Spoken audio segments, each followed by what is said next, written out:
Кокон гилес отургузуудагы полукарлиговый көчөттөрдөгү катачылыктар.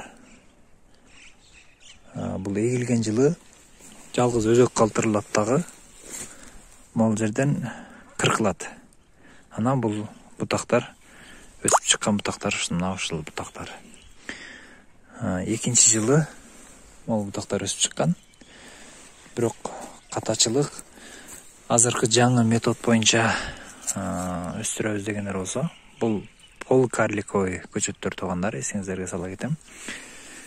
30-40 сантиметрден могул жерден кыркылыш керек болчу эгилген жылы. Анан ушул жерден 2 бутак чыгарасыздар, же болбосо 4 бутак чыгат.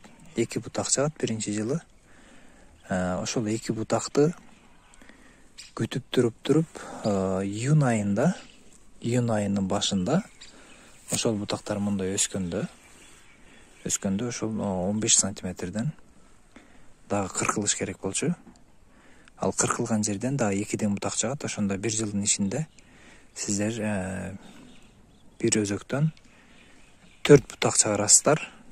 4 бутакты кийинки жылы дагы 15 сантиметрден өскөндө 2-ден кесип, анан 2-3 жылдын аралыгында өсүп чыккан 32 бутакты, бул KGB формасындагы бутоо жөнүндө сөз болуп жатат.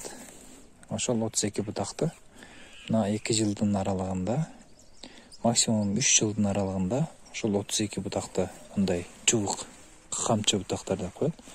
Мына ушундай бутактарды чыгарыш керек болчу. Бул жерде менин биринчи кетирген катам ушул могул жерден 1 метрден кыркканмын биринчи эгилген жылы. Буну 30-40 сантиметрден кыркыш керек. Экинчи каталыктар бул кокон гилестин формасынын кайсы типке киришини аныкташ кыйын буну. Эгерде азыр туура бутай турган болсок, анда дагы 2 жыл артка кетебиз. Мына ушундай туугандар, бул катаны кетирбеңиздер. Полукарлик черешня кокон гилестерди алып эгиңиздер. Булардын түшүмдүүлүгү аябагандай зор. Формировка боюнча 2 метод бар.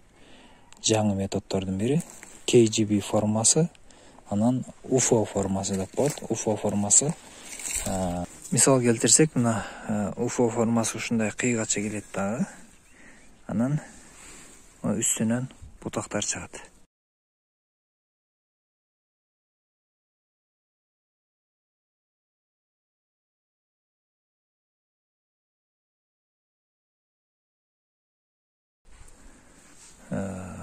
Көчөт мындай өсүп кете берет, бияка шпалерага байланат.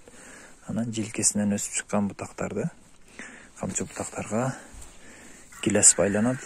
Бул методдун артыкчылыгы терүү убактысында бир адам 500 килограммга чейин күнүнө терет. Ал эми KGB формасында 250-300 килограммга чейин гилес тергенге мүмкүнчүлүк болот. Бул албетте полукарликтердин бийик өсүчү дарактардан айырмасы мына ушунда. Терүү жөндөмдүүлүгү оңой болгондугунда, жана бутоо кароо жолдору дагы оңой. Ал эми мөмөгө кирүү убактысы дагы абдан тез болот. 3 жылдын ичинде жакшы мөмөгө киргизип алсаңыздар болот.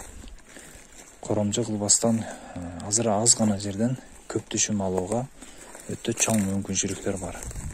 Мына ушундай туугандар, UFO формасы жана KGB формасында кокон гилес эгүү боюнча видеолорду YouTube'дан да издеп көрсөңүздөр болот. Бул абдан кызыктуу жана оңой.